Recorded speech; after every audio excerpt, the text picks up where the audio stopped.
Glad we have you on, Adam, because I wanted to ask you about a name of a guy that, I've not seen play.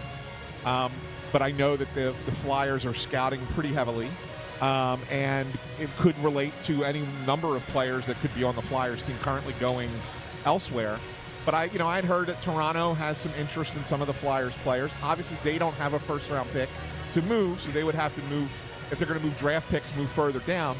But I had heard that the Flyers might be interested in Fraser Minten. What can you tell us about Fraser Minten? He's a very exciting young player who's done well at the junior level. He was a high scorer in the Western Hockey League. He's sort of kind of trying to establish himself. He's riding that train between the American League and the NHL right now. It's hard to judge a high-end offensive talent when they're playing for the Toronto Maple Leafs because you're fighting for oxygen with Austin Matthews and William Nylander and John Tavares and Matthew Knees and Mitch Marner, and there's not a lot of high-end, high-leverage offensive opportunities, not a lot of power play time.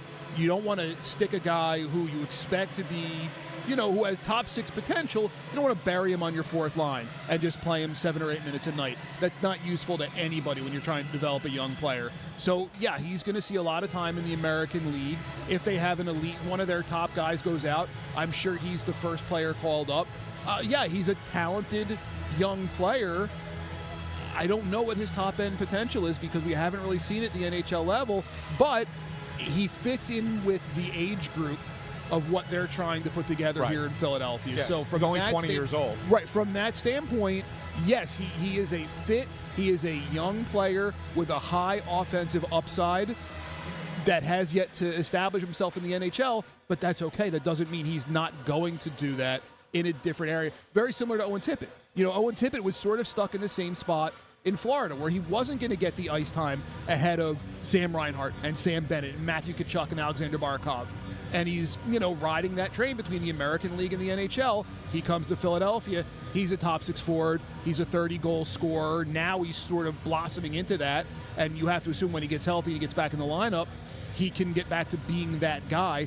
Maybe Fraser Minten is the same kind of player. Yeah, and I think that any player that's like that, and I'm not just saying Fraser Minten is the lone person here, but any player like that where you're not really getting to see them play a lot in the role that you would envision them in the NHL, there is always a little bit of risk that comes with it, basing it off what you're seeing in the AHL, correct? For sure, but you could say that about any player, right? You could say that about any player at any level. There's always risk when you make a move, that you take a guy out of his comfort zone and you put him in a new environment. I go back to, remember when, it's a little bit of a different position, the St. Louis Blues, where thought they were a Stanley Cup contender, they needed a goalie. They go out and they get Ryan Miller from the Buffalo Sabres. Ryan Miller was having an outstanding season, and he goes to St. Louis, and it never clicked. Correct. Because he was taken out of his comfort zone, and he was in a different environment, different players, an entirely different situation. It didn't work. But that was a chance that they took. So any player, maybe it's a little bit different when it's a younger player who isn't as quite set in whoever he's going to be, whatever he's going to be.